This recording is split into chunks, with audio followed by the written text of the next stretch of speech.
Are you a teen in 8th through 12th grade? Are you looking for a dress for your junior or senior prom? Or perhaps a spring formal or 8th grade dance? Then keep these dates in mind. This March, the Ocean County Library is returning with the 16th annual Prom Dress Giveaway. Prom Dress Giveaway allows you to take home the dress or two of your dreams for free. Simply come to one of our participating branches, find your dress, and take it home. The giveaways will be from 4 to 8 p.m. at the Toms River branch on Monday, March 11th, Tuesday, March 12th, and Wednesday, March 13th. The Little Lake Harbor branch on Tuesday, March 19th, and Wednesday, March 20th. And finally, the Brick branch on Monday, March 25th, and Tuesday, March 26th. For more details, check out our website at www.theoceancountylibrary.org. Visit your local branch or call us at 732-349-6200. We look forward to seeing you then.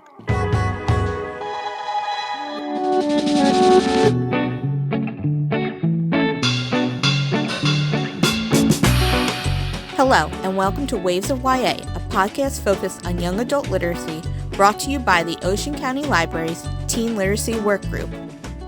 Hello, my name is Summer, and I am a librarian from the Long Beach Island branch. Hi, I'm Chris. I am the Island Heights branch manager.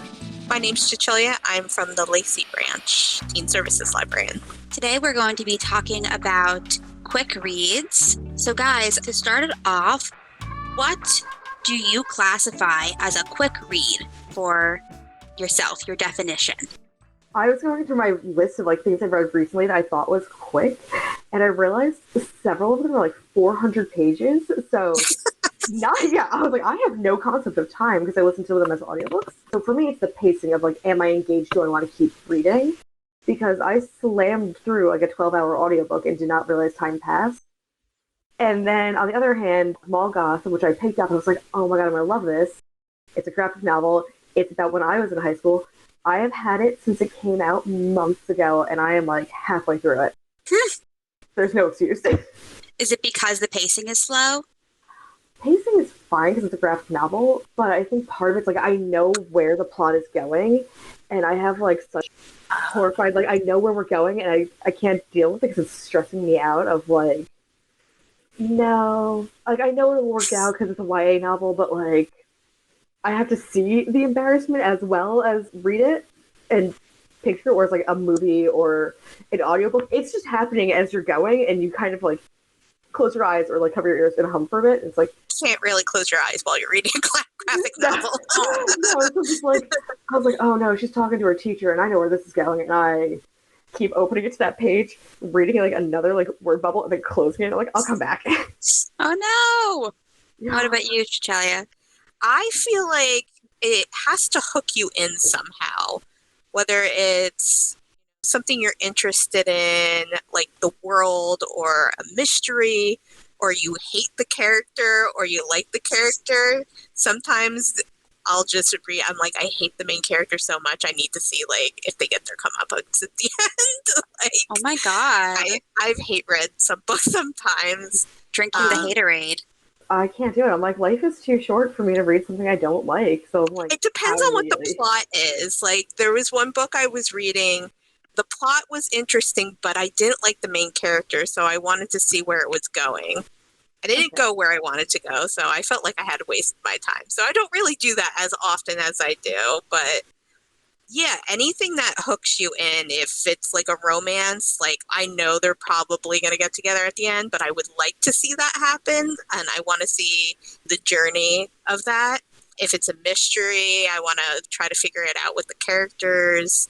If it's a fantasy, is it action-packed? One I just read was the Kyoshi novels for the Avatar The Last Airbender, so the first one in that series.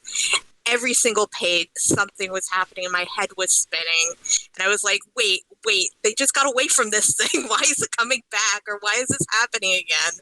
It sounds about like Avatar, the series, the show. It sounds about right. Yeah.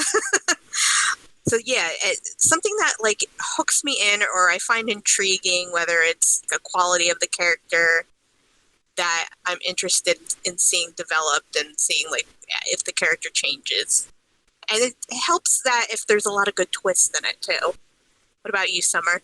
Well, for me, like what you said about romance, like I know that if I pick up a romance novel, I'm going to read it in like a day or two. I only started reading romance novels back in like 2021 or 2020. Okay.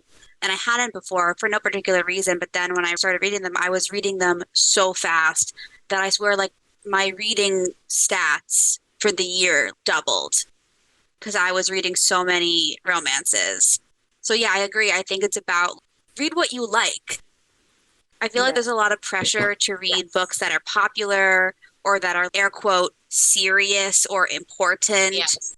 And I always tell people like if you read something you like, you're going to read it faster because you want to read it, which I know is such a simple concept, but I think we forget about it sometimes, especially if you feel like, oh, I need to be keeping up to date on the newest, hottest books.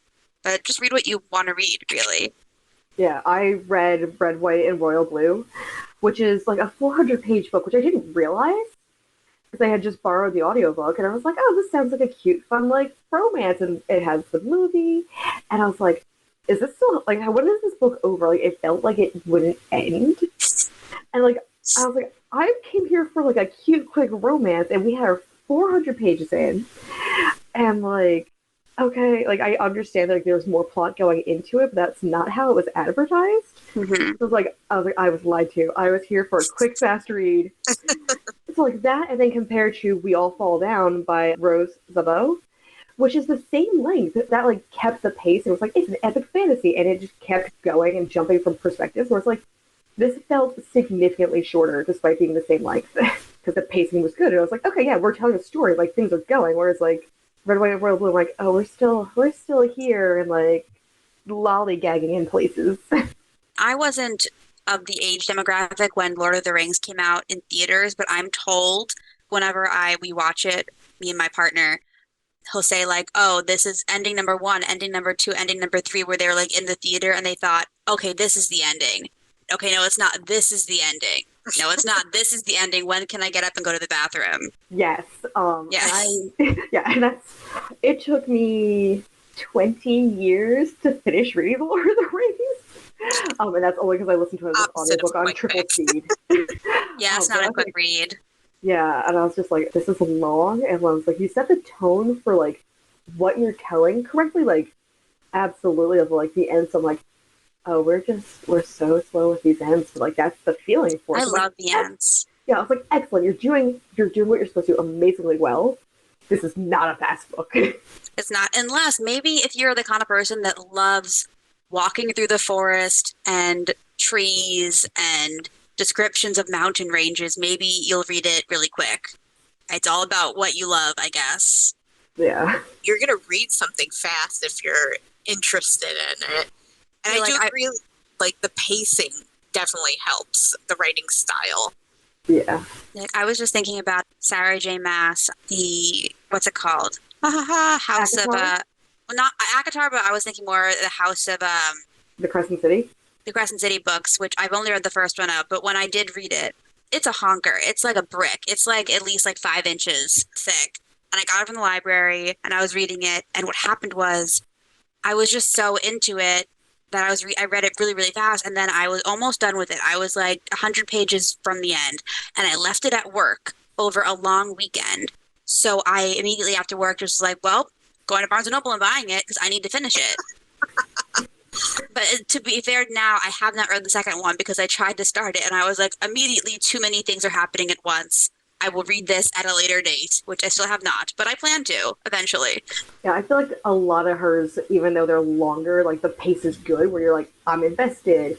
And she does a good job with the characters where you care about the characters. You're like, I want to know what's happening with you, like what's happening with you. Or if you like one of your favorite characters is probably like the side characters, you're like, well, when are we getting back? Like, yeah, you want the characters to be safe.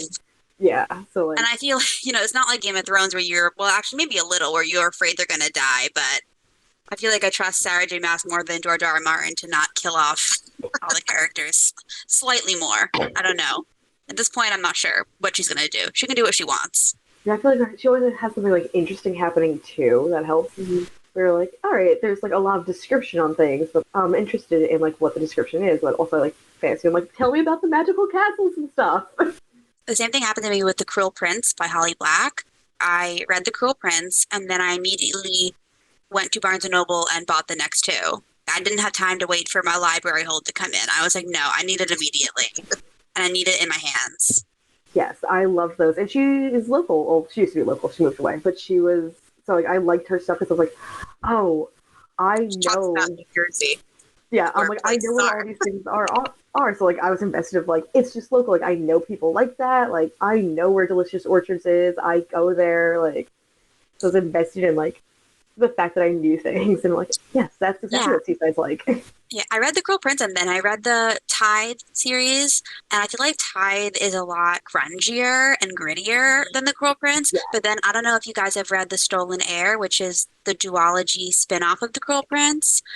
I recently read it. It was a good blending of the vibes from Tide and The Cruel Prince. Like, it still was that courtly fae kind of vibe, but when they were journeying during the book, I did get that gritty suburban backwoods New Jersey vibes. Like, I always tell people, I describe it like in Tide, there's this creek they call the Looking Glass Creek, but it's called that because there's just broken beer bottles everywhere in the creek, but also a Kelpie lives in it. And I'm like, yes, that seems like New Jersey to me. Yeah. What do you feel qualifies as a quick read? We talked a little bit about pace and length, but is there anything else that you feel qualifies a quick pick? I think narration, who the narrator is for one point, if it's a first person versus an omniscient or whatever. I read a book in second person where it was saying you the whole time, which was intriguing. The narrator is likable versus unlikable, because like you said, Cecilia, you kind of like when a character is unlikable. I really need to like be invested in the character's motives and point of view and feel like I have to like them at least a little in some way to feel like I can get through a book. And I think language is another factor, because the language is like really flowery or very dry. The language can really influence the pacing of the book too, I think. Does that make sense? Yeah, absolutely. I think the writing style also factors in. If you like something that has a lot of details, like we were talking about before, you want to read stuff that you're interested in. And that includes, do you like when they describe a setting a lot, or do you like fast-paced dialogue? It really depends on what you're interested in and what your interest in writing style and reading style is. I really like character relationships too, which is probably why I read romance so fast, because I like seeing characters interact in amusing ways. I recently reread The Raven Cycle by Maggie Stiefvater, which I read in high school, and me and my best friend loved it. And I reread it this past year, and I swear to you, I read all 4 books in like 2 weeks. I went to the first one, and then I immediately borrowed the rest on my Libby account because I couldn't wait for a library hold. I was like, no, I need to use Libby. And I think part of what made me read them so fast is, well, A, I kind of knew what happened because I had read them before, but it was long enough ago that I needed a refresher. But the relationships between the characters, I think, is such a big part of the Raven Cycle. It's like the heart of the book, and I really wanted to experience it play out. And it's also just really amusing. Maggie Stiefvater has a way of making things really emotionally poignant, but also really funny. So I guess we could put humor into another part of what makes something a quick read, too. Now, do you guys like when there is an ensemble cast, or do you like a more confined 2-character relationship? I don't think I have a preference, personally. It just depends on if I like the characters, I guess. I guess it depends on the characters themselves. To be fair, I do only read books where I like the characters, but it's very specific books where I don't like the characters. Okay. I'm like, I have to figure out what's going on here. So you can break the rule, but it has to take a really good plot. It's a specific book. It's like plot v character. What's going to hook me in better? I think I like more like having ensemble cast, but like not so big where you can't keep track of it.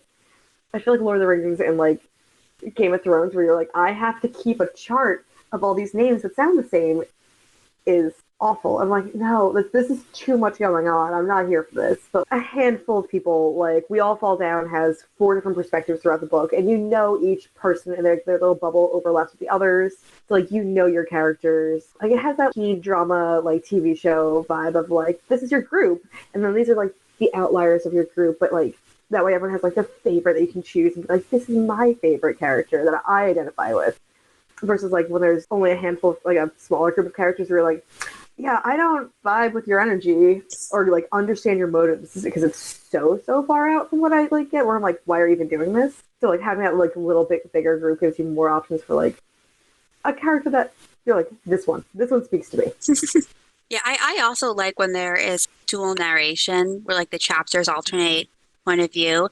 I think that can keep it interesting. Not necessarily that one character's point of view is boring, but after you've been in their head for a while, getting into a different character's head is like a nice change of pace, and that can keep it interesting as you're reading. I have a really good example of that. I don't know if you read, oh gosh, that one's good. It's a Holly Black book. I probably have read it. Cat? The Forest one. The Darkest Part of the Forest. The Darkest Part of the Forest. So that has dual narration. And when I was reading that, each different character was getting different pieces of the overall mystery that was happening. Ooh. And I just wanted them to talk to each other. It's like you knew all the answers as the reader, but you wanted them to talk to each other. I was like, you all have the pieces. You just need to communicate about what's going on. But they can't because angst. Yes, Yeah. but that made you want to read it faster. That was I think I read that book in like one day. Yeah, that's an amazing. I love Holly Black, especially because Holly Black, all of her books are connected because they're all taking place in this her world Same of universe, fairy. yeah. But you don't have to read one to read the other. Like even The Stolen Heir, it references the Cruel Prince. But when I was reading it, I'm like, I don't think you necessarily have to have read The Cruel Prince to understand what's going on because it takes place 10 years later. Like the Oak, the main character, who's like a 6-year-old boy in The Cruel Prince, is now like 16, I think. I might be a little off on how old he is. But like enough time has passed and it's his story. It's that Taryn and Jude and Carden from the first one are mentioned, but they're not necessarily in it. At least not yet. There's another one coming out. I'm thinking about moments or books you have read where you're like, I read this in a day, or I read this so fast. The one I want to talk insane.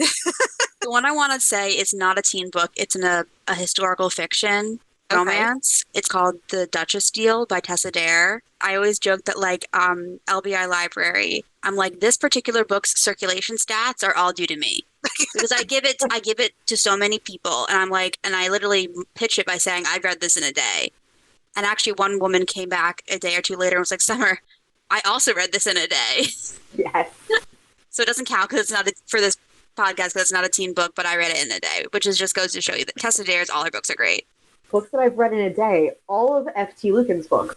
F.T. Lucan, he wrote Spellbound, Ever After, or something along Ever After, and then... How can you forget the pirate one? I know, I'm like, In Deeper Water. In Deeper Waters. Okay, I spent forever trying to find the title of that book, and I'm like, it's the pirate book, and I love it! They sound familiar. I love pirates, I love mermaids, I was like so here for that. They're the all retelling so of, cute. Yeah, like that's what I want out of a romance. We're here for a fun romp of like... Yes. In Deeper Waters is a retelling of The Little Mermaid, and I'm like, this author definitely used to like read or write the like Destiel cast as a mermaid fanfics. Like you can. Oh my god!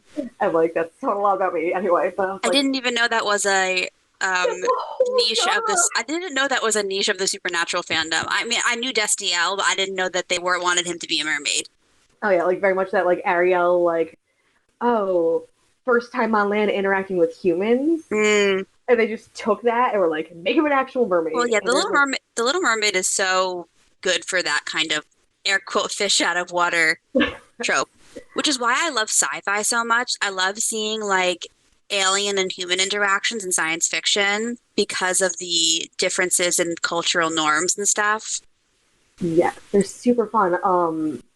Lindsay Ellis, who's a YouTuber, has been around for ages, stopping on YouTube, now has her sci-fi series where it's a woman and an alien that he's come to Earth and is like trying to figure things out, and like the government gets involved. I'm not saying it's heavily inspired by Transformers, except for the part where it's heavily inspired by Transformers. It's amazing. Yeah. So like, if you know, and now that I've said it, everyone that listens to it or reads it is gonna be like, oh yeah, I can see Transformers in this. But why not? Yeah, I was like, Why yeah, not? girl, live your life. Like, There's I feel like mech sci-fi, like what's the one? Iron Widow. Iron Widow. Which that was such a good one. is on my TBR, and I have a feeling I'm gonna speed through it. You are. It is so action packed. Like it's it's going. It's going. That's amazing. Yeah, it's very much like get in the mech and buckle up because we're going. Yeah. The book started and some crazy stuff happened. I was like, this is just the first like 50 pages. Like, give me a moment to adjust. I did need a moment to like put it down and be like, okay, what just happened?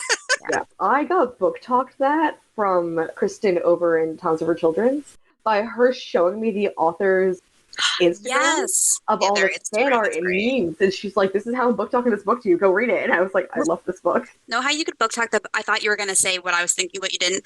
How you could book talk this book to me? Show me the author photo in the book dust jacket because she's wearing a cow onesie. Yes, I forgot about that. Yeah, and I'm just like, that's amazing. She's amazing. I need to read it now. Oh, and she's so cool because I don't know if you're following Twitter drama. Not really. Okay. I don't have a Twitter, but I do lurk on the You mean X? Yes, sorry, the X. I just lurk. It's not real. No. I lurk, and she is really cool about speaking up for smaller authors and debut authors. There's a whole thing, like an author. The author drama. Oh yeah, an author got their book dropped by their publisher or delayed indefinitely recently because of review bombing. And yeah, Wait, is that when people just negatively review a book all at once or something? Yeah, so the author created fake account, like ghost accounts, and like negative review bombed a bunch of other debut authors that were all people of color. That were the only competition was that they were coming out the same year as her debut book, and That's so mean. She got caught because so she got caught. The author basically is not getting their book published anymore. I can't remember the name of the author. Well, she was being a bully. That got canceled. Yeah, so that was a whole thing. But the author of Iron Widow called it out on Twitter of like didn't name names, but like there's a debut author. Broke the case wide open. Yeah, broke it wide open and like had like 32 pages of evidence of all these negative reviews for all these authors, but all these sock puppet accounts were doing suddenly like only liked one book that was showing up on all these lists suddenly out of nowhere at the same time as all these negative reviews they were leaving. It's like, man, I wonder who's in charge of those accounts. She did some book detective work. Yeah. So, the author of Iron Widow uses they, them pronouns. Oh, I'm sorry. My apologies. Was not aware. Yeah, I got distracted by the drama. The drama. The drama. I feel like I'm like the most cotton candy headed person in the world. You can tell me anything and I'll just be like, why though? Why be mean? Why mean? Why be mean when can be nice? Yeah, like it's so much effort to like. It's a valid question. Yeah. Well, like, I can't deal with any news related talk because when anything bad in the world happens, I'm just like, but why? That's not nice. That's not nice. Yeah, I was like, this woman went through so much effort to like, and the only result was she sabotaged her own career. I'm like, if you put that much effort into marketing your own book in a positive way, imagine how much more success you would have had. Like, you know how many books? Sorry, I interrupted you. Now it's buried, and like, I am not going to remember your name because it doesn't deserve to be remembered based on how you behaved. Yeah, like, you know how many books I've read just because the author on TikTok has blurbed their own book and been like, this is what my book's about, A, B, C, and D. And I'm like, oh, awesome. And then I read it. Like, just do that instead. Yeah, the author for Iron Widow, Zhao? Zhao, his last name? Yes, I believe so. Zhao? Like Z-H-A-O, I believe. H-A-O. They promoted their book through just memes, and I was like, perfect. That's the best way to do it. Yeah, I'm like, you're reaching your target audience that way, and like, the older bracket of us that are like, we're hip, we're young, we understand teenagers, sort of. Well, the way they described it was Pacific Rim and there's polyamory. I was like sold.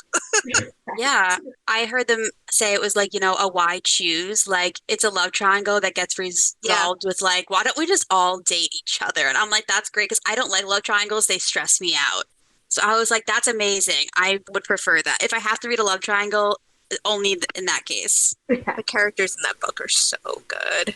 So Okay. complex. I'm so glad you guys are hyping it up because it's literally sitting on my bookshelf at home. I didn't finish it. I like it. I was halfway through, and I don't know. It got away from me. No, I ordered like a bunch of science fiction and fantasy books on hold, and they're just sitting on my shelf. I was also going to ask, there's a frame of thought being like, okay, I want to read something really quick. I'm going to pick a book that is page-wise very short, like 100 pages. Would you agree that that is a good option as a short read, or would you disagree? Well, if it's short and it's not something you're interested in at all, like a genre-wise or anything, it's not going to go quick for you. It's going to go slow, I feel like sometimes. I agree. I absolutely agree. I, this summer, had a team that was like scrambling because why would you do your AP English assignment before August 20-something? Yep.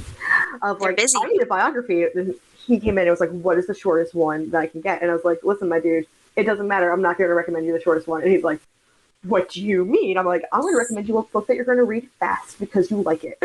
That's 100% true, yes. And he was like, and like, it's one of the kids like known forever. And I was like, offended. Like, you can't just tell me no. Like, watch me. Like, and his mom's like, listen to Miss Chris. She knows what she's talking about. It's her job. It literally is. Yeah, I was like, so I recommended him Born a Crime by Trevor Noah. He's like, I don't know who that is. I'm like, don't worry. He's funny. He's a comedian, and he does The late night? Late night? I think late night. Yeah, and he does like one late night talk shows. So just read it. And then I like told him the little snippet about Trevor Noah's mom throwing him out of the car as a child while it was still moving. And he's like, what? Why? And I'm like, gotta read it. Yeah, that's amazing. I've had similar experiences. I think like a summer or two, like I always get some people needing books that they're not really enthusiastic about summer reading and they just want something short. And I think one time a girl was looking at The Old Man and the Sea. And okay, no hate to any fans of Ernest Hemingway, but I literally was like, girly pop, do not read that because it's going to bore you and you're not going to read it. I'm sorry. If anyone loves Old Man and the Sea, more power to you. You're a credit to yourself. But I was like, you're not going to like it. Like for example, for me, like of Mice and Men I had to read in high school, not even in the top million of books I like. If you gave that to me and told me to read it, it would take me months. But if you gave me a book about, I don't know, what am I reading now? I'm reading The Helm of Midnight, which I just started, and I can already tell I'm going to read it fast. It's like 400 pages, and it's like a fantasy horror mystery set in this like gaslamp fantasy world involving a serial killer who left an imprint of his memory in a mask, and the mask has been stolen, so now the serial killer's mask is loose in the city, and there's bad stuff's going to happen. That sounds super cool. Yeah, and so I'm like, I'm going to read this really quick, and it's like 400 pages. But if you gave me a Mice and Men, I would not finish it, unless I had to for school, and even then, I'm not even sure if I did. Oh, I slammed through it when I was like, I read it in I think 8th grade because my mom was like, "You have to read this book," and it turns out it was all the stuff I was going to read in sophomore year of high school anyway. So, like I read that, and I just remember being in like history class, reading it under my desk and just sobbing, and I'm like, You liked it, Mice and Men, then? I liked it, Mice and Men. Like, oh my god, we're the opposite. Yeah. Wait, what is your feelings on Catcher in the Rye versus Great Gatsby? I read both of them. Those were two that I actually did enjoy reading in high school. I don't know if I have one I prefer. If I had to pick a stereotypical required reading, I would pick Fahrenheit 451. I love that. I love dystopian though, so like I have like a tattoo for Fahrenheit 451. Yeah, I did not. New World. I did not read that. I did not mind Great Gatsby. I did not mind Catcher in the Rye. I did not like Ender's Game. I absolutely despised the things they carried, which is a war book. It's a book about the Vietnam War. I am not a war book girl. I really liked Great Gatsby. I didn't like Catcher in the Rye. Loved Fahrenheit 451, and then really enjoyed Animal Farm. I love dystopia, and I didn't read 1984, despite loving dystopia, like good dystopia, where it's like with a moral, like where it's like really tight, until like 3 weeks ago. And I was like, why did it take me so long to read this book? Because I slammed through it. I was like, I have to keep reading this book. Like, I am hooked. Yeah, and I'm sorry for disparaging of Mice and Men, Chris, if you like it so much. I meant it as an example of a book can be short and you're not going to read it quickly because you don't like it. And for me, that was A Mice and Men and like Old Man in the Sea. Yeah, those are like perfect examples of like having. You have to like Hemingway to read Hemingway. Yeah. He is a style and a particular taste. Yeah, if you like old men waxing poetic about life and philosophy in a boat alone on the ocean, that's the book for you. But I'm just saying, don't read it because it's short, because you're not going to like it. And then you're going to be like, why the heck am I reading this? Yeah, and then also, you're not going to take much away from it besides that you don't like it. You can skip the time that you've wasted of like, I don't like this, and just read a better book. Because like, I did not like Catcher in the Rye, and I'm like, I understand all the themes. I know, I get it. I don't like it. I don't like Holden Caulfield. I hated Holden. But what does the rye symbolize, Chris? It's growing up and becoming an adult, and you can't avoid it. You can't be caught and rescued from like going over the cliff and No, becoming an it's adult. bread. The rye is bread. Bread is the meaning of Catcher in the Rye. I love some bread. That would be much better. Did you guys ever pick up a book, have it sit on your desk or in your holds or wherever it's sitting? Never pick it up, but then as soon as you pick it up, you're like done in a day through it. You have to be in the right mood to read certain things. Probably. It's definitely happened. That happened with Gideon the Ninth for me. Okay. I checked it out when it came out originally because all the blurbs on the front were so intriguing, and then I never got around to it. And then I read it this past year. It was actually on my top 10 of 2023.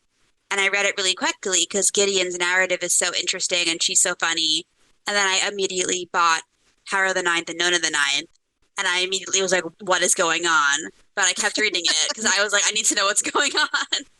And now I'm pretty sure that Electro the Ninth got pushed back to 2025. Again. I am going to cry.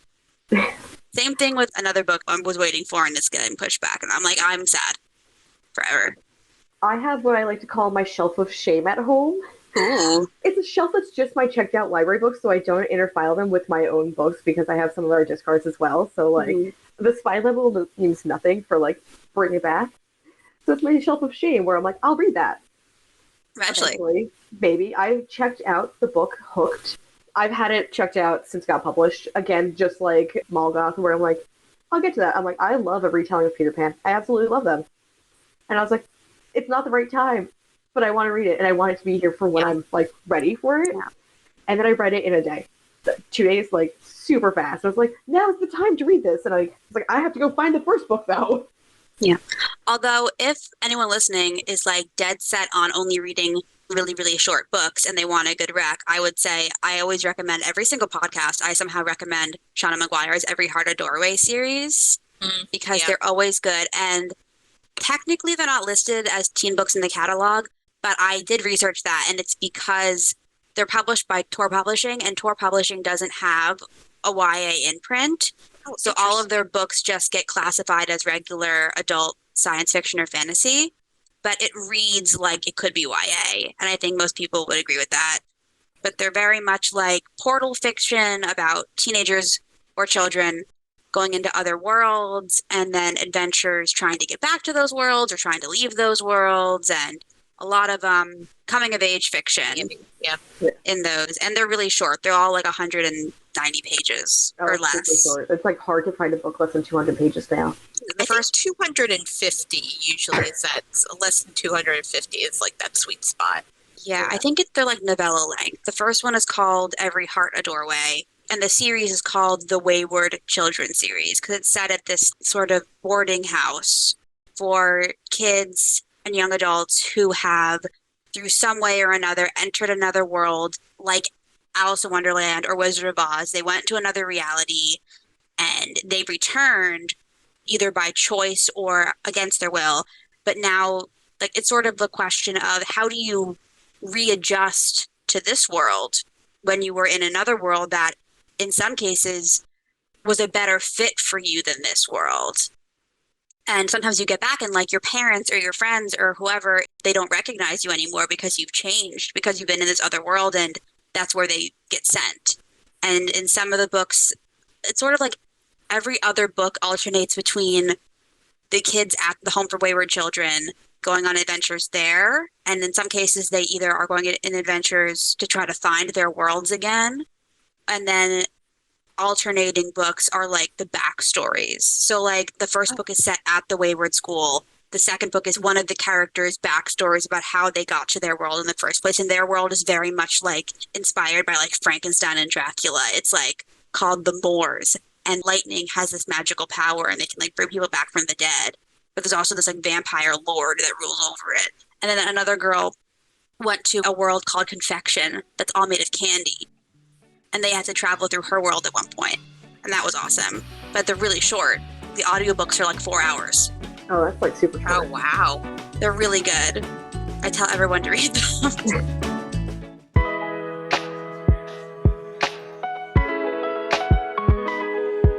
Are you a teen in 8th through 12th grade? Are you looking for a dress for your junior or senior prom? Or perhaps a spring formal or 8th grade dance? Then keep these dates in mind. This March, the Ocean County Library is returning with the 16th annual Prom Dress Giveaway. The Prom Dress Giveaway allows you to take home the dress or two of your dreams for free. Simply come to one of our participating branches, find a dress, and take it home. The giveaways will be from 4 to 8 p.m. at the Toms River branch on Monday, March 11th, Tuesday, March 12th, and Wednesday, March 13th. The Little Lake Harbor branch on Tuesday, March 19th, and Wednesday, March 20th.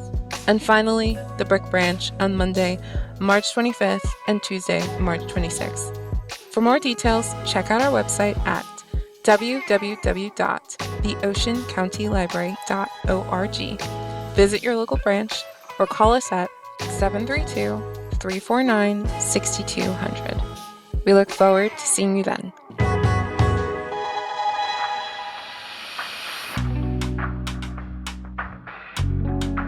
Let's just go into like recommending books now. Yeah, recommend books.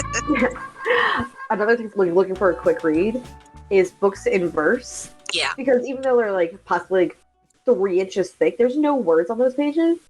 So like you're just like, I'm reading this so quickly because like you're just turning pages really fast. Mm-hmm. Chris, and they just... I just read Dear Mothman. Yes! I've heard it's so good. It was my first book I read this year. I had 2 of my teens aggressively book talk it to me. Amazing. Like, they were like you had like way too intensive. Like they had just finished reading it, and like one had finished it, and the other one was like still reading it, and they were super intensive. Like, Miss Chris, you have to read this. Like you like You did have to read that. I did, and then I was like page 7, ugly crying, and I'm like, Aww. I would like short recap it as modern queer Bridge to Terabithia. Yep. Yeah, that's what it is. I'm like, cool. Like 2 sentences done. And it's so good and like so like emotional and powerful, and like it's a book in verse. So it's like, and letters to the Mothman. Love a good cryptid book.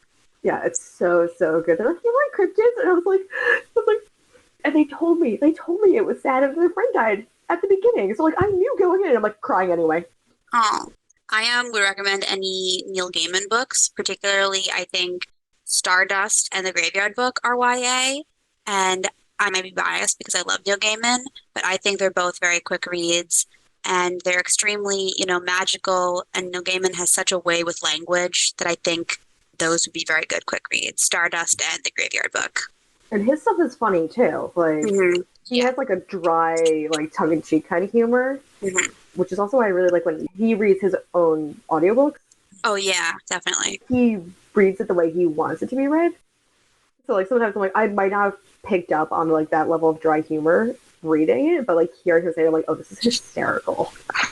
Yeah, I love him. All right, do you guys want horror or realistic fiction? Both. Okay. So I read these both recently. You're Not Supposed to Die Tonight. I sold it to so many people with just the premise. It's about this camp, one of those horror, you go there and you get paid to get scared, but they're Okay. allowed to, like, it's the scene of a famous horror movie, and they're allowed to be more intense at this camp. And kind of, Okay. like, and you have to sign waivers and stuff. So it's about the kids that work out at this camp, and then stuff starts getting real and people start dying. So if you worked at Fright Fest or loved Fright Yes. Fest, this But was then the it book for became you. real. Oh my gosh, I couldn't deal with that. I am like a haunted house weenie. I belong in Weenie Hut Juniors. I also don't like that kind of stuff, but being able to see other people go through it was fine for me. Oh yeah. And it has a lot of twists too, so. And then the other one is The Blackwoods by Brandy Colbert. It's told in multiple perspectives. The Blackwoods are a family of Black Hollywood actresses, kind of like a dynasty family. And at the beginning of the book, the grandmother passes away. And there was always this secret of who the father of her child was, who their grandfather was. So when she passes away, it kind of opens up. You find out all the family secrets of who exactly that person is. And then it's told in the past from the grandmother as a teenager and growing up, and her struggles with being a Black woman, a Black actress in Hollywood, and then her two grandchildren, one who is also an actress and another one who kind of gets caught up in a scandal. So if you like celebrity scandals, this was really good because you keep going back and forth from the present to the past. So you're finding little bits of information about all these different secrets and stuff that are going on. Oh, that sounds so does sound cool. And like the cover for that book is fantastic Yes, too. so Like good. Sounds kind of like, well, it's like celebrity drama, like Daisy Jones and the Six type. Yes. Feels a little yeah. different, like old Hollywood though. Yeah, it's that same kind of feel of, because you're going from the present day interviews to the past and recounting what exactly happened. So you get like little bits of information. Or like The Seven Husbands of Evelyn Hugo. And that's on my TBA read list. Yeah, I know my mom loved it. I'm not like a very much of a realistic fiction girly, but I always like to know the recommendations. There's also two romances that I can recommend. Throwback, which is the way the author described it was like Back to the Future, but set in the 90s. Oh my God. The main character, I believe, is Sam. She gets into a fight with her mom and then gets sent back to the 90s. And she's seen all those movies where she's like, well, I have to right a wrong that happened in order to get back to my present day. So she decides that the wrong that she has to right is she has to get her mom to be prom queen. Oh, And her and her mom are very different. Like, her mom's very, like, popular, and she's more, like, grungy. And then there's a romance, and she falls in love with a boy at the wrong time. But then there's Oh a my. twist with that. So it's a lot of dealing with the mother-daughter relationship, and it has that little romance twist in there, too. I thought of a couple more. Well, one I haven't read, but I want to because but I feel like it's going to be a quick read, is Allie Hazelwood's Check and Mate. Because Allie Hazelwood is like a really popular adult romance author, but she just dropped her first YA, which is a romance, and I think it's set in the world of competitive amateur chess. And it doesn't look that thick, and as I said, romances are really quick reads for me, so I think that was going to be one. That's a quick read prediction. And then one that I also just thought of is, I just said I'm not a realistic fiction girly, but this is technically realistic fiction, but it also is more like a mystery, so I don't know if it counts. It's called Queen of the Tiles. It's set in Malaysia, and it's about this girl, and she is in competitive amateur Scrabble. She competes in Scrabble tournaments, and the whole thing is that her best friend, who also competed with her, was this really like popular Scrabble kind of like princess, basically. Like, she kind of had the aura of like a popular girl, but she was also really good at competitive Scrabble, and she was called the Queen of the Tiles by many people. But in the last year or two prior Scrabble tournament, she dies during the competition. And so it's this girl who was her best friend going back into the competition after dealing with the grief and loss and trying to get her mojo back, but then also feeling like maybe her friend's death wasn't an accident and trying to solve it during it. I love a premise that is very niche, like the world of competitive Scrabble. Yes. But also the mystery element just kept it moving, and I really enjoyed that one as well. Yeah, I also feel like I read mysteries a lot quicker. One I read recently is called Thin Air. Also another competition. They are in this luxury liner airplane. They're all going to a competition in Paris, France, where one of them's going to win a scholarship. But they are getting killed off one by one. Oh my. Why do these teens at competitions keep getting murdered? Getting murdered. If you're a teenager, don't go to a competition. You're going to get murdered. I read it so fast because it kept being like, oh, it's this person that's killing him. And then it was like, wait, that person died. So it can't be that person. And then it's this person. And then there's also secrets that are hidden between the contestants and stuff. Secrets. So, yeah, there was a love interest that kept jumping back and forth because the main character couldn't make up her mind at one point. So See, that's my thing with love triangles. I'm just like, you know which one you like better. This is like my whole, like, when I originally read one Twilight. of them might be the killer. When I originally read Twilight in 8th grade, I was like, I know there was all this, Jacob or Edward drama, and I'm just like, we know it's going to be Edward. We know. Yeah. Jacob, he can take a hike. It bothered me. But that's just me. If you're Jacob stans, I'm sorry. I disagree. I'm a werewolf stans, but they technically weren't werewolves in that. Yeah. They were, but like... They weren't vampires either. I was like, this is like decaf version of everything. No, I am a Twilight stan. I accept the good and the bad, but I also think that there's a new generation of kids reading Twilight. I was at an outreach and the girl had just finished reading, I'm not sure if it was the first book or the series itself, and she was so feeling it. And I was like, I love it. I love that it's getting you excited about reading. I love that you're passionate. And, every book has pros and cons and things that you do and don't like. And Twilight has received so much hate. I'm just like, why you got to be like that? Why can't you just let people like things? I read it and that was like they're bricks, but they're like fast reads. Yeah. They're fast. I read that in a day. Yeah, like pacing and also like they're little like Clips. what I call like cotton candy for your brain of like there's not much substance, so you get through it really fast. Any of those like, the crochet murder mysteries. Like I love the Knitting Group Vampire series. Oh my god, you read that? I want to read that. I'm like mad about multiple things about that. Okay. Have I read all of them? Yes. That's the thing about cotton candy, is that it's delicious. It is. It's delicious, but I'm like, what are you doing, lady? Like, I know you're choosing the wrong guy. Your problem is not a real problem. It's contrived. Also, this author tried to retcon her age, but when you marathon the books, it's really obvious that she starts off late 20s, and suddenly her next birthday is, I'm turning 24. I'm a wasted elderly spinster. And I was like, 2 books ago, you were 28 and a wasted elderly spinster, and now you're suddenly 24. Or it could just be the author forgot. Maybe they forgot what age their own character was. That sounds like something I would do. No, I was like, also, neither of those ages, like, wasting elderly spinster. And you're trying to date a vampire who's like 1,000 years old. But you kept reading them. Oh, yeah. It's kind of like how I recently bought this snack. And it was by the same brand of popcorn that I really love. So I was like, oh, it'll be good. But it tasted like sour cream and onion flavored packing peanuts. However, I continued to eat it. So, sometimes that just happens. I think you described the entirety of circus peanuts, where you're like, what am I eating? And I don't like those. Those are nasty. I'm like so fascinated and intrigued by their texture.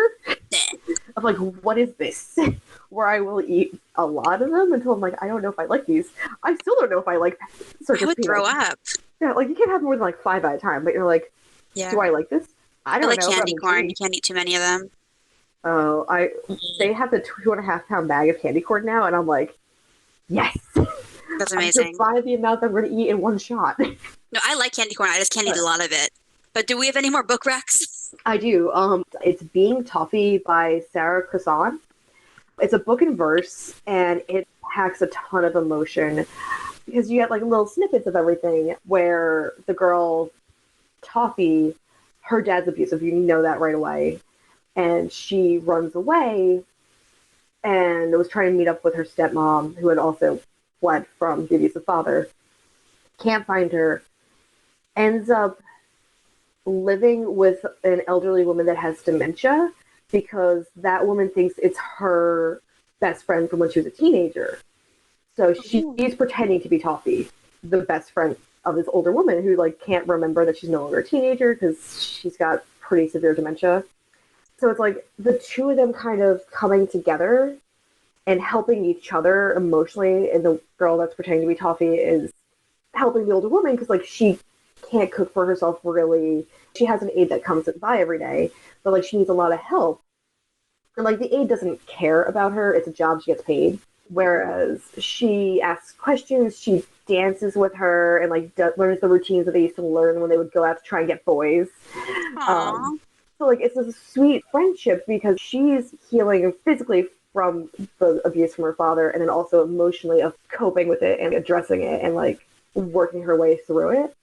And seeing that dynamic between the two people that like are so different, like age and everything else, and their dynamic together of how they're helping each other and working together to help each other, even though the older woman doesn't realize that she's a total stranger because she just keeps like, "Oh, Toffee, you're back. Where have you been?" So she's also trying to piece together like what happened in this woman's life, and she's like, "What happened to Toffee?" Because she sees a picture of her and she's like, "This girl was also abused by somebody." Is she okay? Did she move on, get better? Like, did she survive? Does she have a better life now? And I'm trying to find that out a little bit, and also like what happened with this woman. If Toffee survived, I can survive and have a better life too. That's reminding me of like not the same, but you know the movie Last Night in Soho? Yes. Kind of reminded me of that a little bit. Yeah, I can see that. Yeah, it's like kind of like layers in the drama. Yeah, it was just so good, like so emotional, and also like. You like sad books. Sometimes I do like a sad book where I'm like, I just want to be like sit there and be like sad for a bit of like can't be like when I'm already sad of like there's too much going on. But I'm like can't deal with this too. Like this is too much. I'm like, I need cotton candy. Any more? Oh, another sad book. Needlework by Julia Watts. I'm so bad with names that I didn't write down the protagonist's name. But like he lives like out in the boondocks, like middle of nowhere.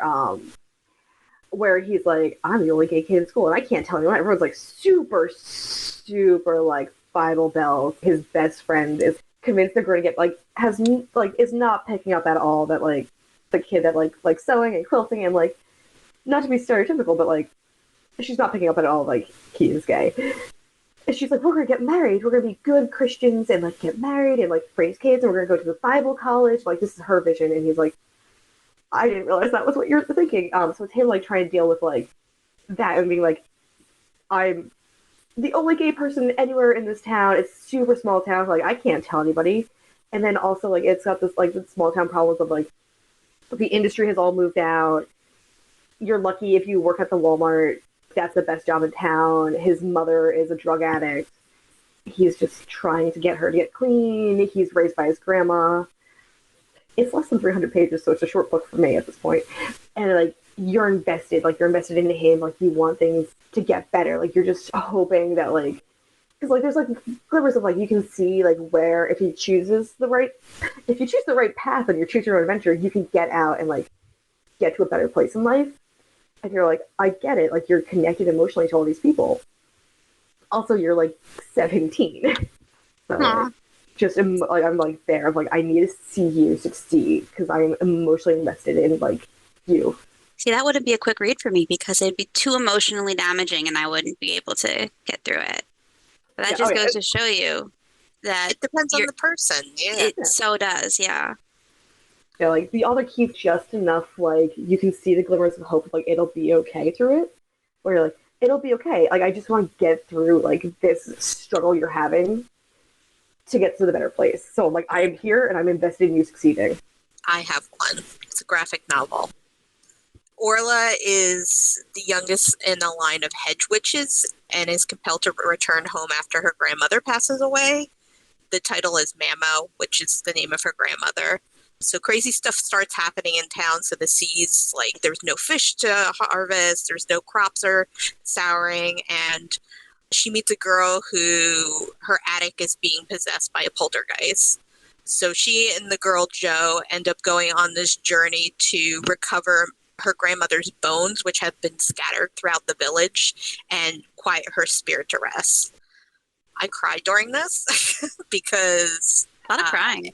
it dealt with grief, but also because it was a graphic novel, you could see that the two characters were into each other and were like making faces and leaning towards each other and looking at each other's hands. I was like, I need to see if they're going to get together because I have to know. I also really love witches, so that was a big investment, and the magic in the world was really great. It's awesome. I feel like graphic novels are also like a good quick read. Graphic novels and manga. My favorite graphic novel this year was called The Infinity Particle by Wendy Zhu. That's XU. It is set on a colony on Mars. And it's science fiction, but it's soft science fiction because I'm not a science fiction fan in the sense that I like space battles or like anything really intense. It's this girl and she goes to live on a colony on Mars and work at this robotics lab. And in this world, all robots and AI are non-humanoid looking. And she has a little robot that she has that looks like a little moth. And it's really cute. And she meets this humanoid AI named Kai, who's the lab researcher's like assistant. And they start forming a relationship with each other that may become something else. But there's also this theme of his creator and him sort of have this like toxic parental relationship. He's not allowed to make any of his own decisions, which echoes flashbacks that you see the girl having of her relationship with her mother. But it also brings up this really interesting question of what makes someone human and what makes someone worthy of independent thought and choosing their own path. But it's also like a cute romance, but it's so good. I love this so much. Yeah, I'm do you mentally guys? trying to figure out where that is on the shelf. It's So- YA graphic novel. It's so Yeah. good. It was so cute. I read it in a day and then I bought my own copy of it because I loved it so much. She also wrote Mooncakes, but I liked this better Oh, than that was- Mooncakes. Mooncakes was so cute. That, I'll have to check that out because I loved Mooncakes. that took me a while to read, but once I started reading it, I read it really fast. Right? Yeah. I liked Mooncakes. I just liked this a little better. I don't know if it was the science fiction aspect or not, but yeah. I want a robot moth. It was so cute. I really like robots in fiction, but when they're not the enemy. Like, I really like the philosophical question of what makes a person an autonomous being, even if they're created through artificial intelligence. I just find that really interesting. Less so of the whole, like, robots are going to rise up and take over the earth. That's not really my vibe. Did you read, it's a manga, Touring After the Apocalypse? I have not. One of the main characters is a robot. Cool. And I also they're going sightseeing at the end of the world. So That's so cute. Touring After the Apocalypse. I'm going to write that down. Also, Chris, I wanted to recommend to you, if you haven't already read it, for Apocalypse. I'm not sure if this is dystopia. It's more like post-apocalyptic. It's called The Marrow Thieves.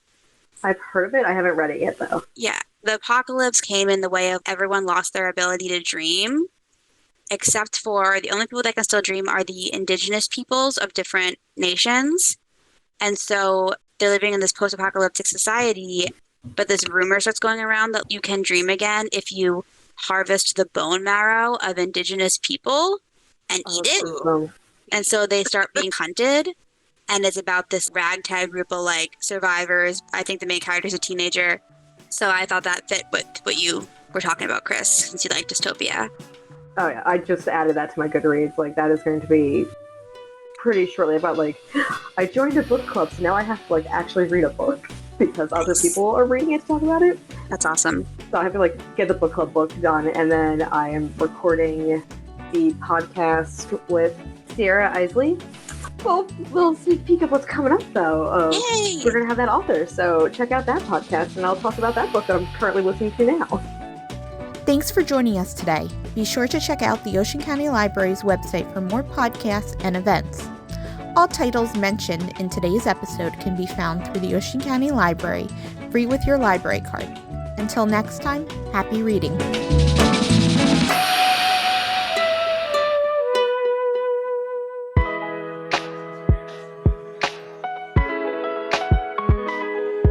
Are you a teen in 8th through 12th grade?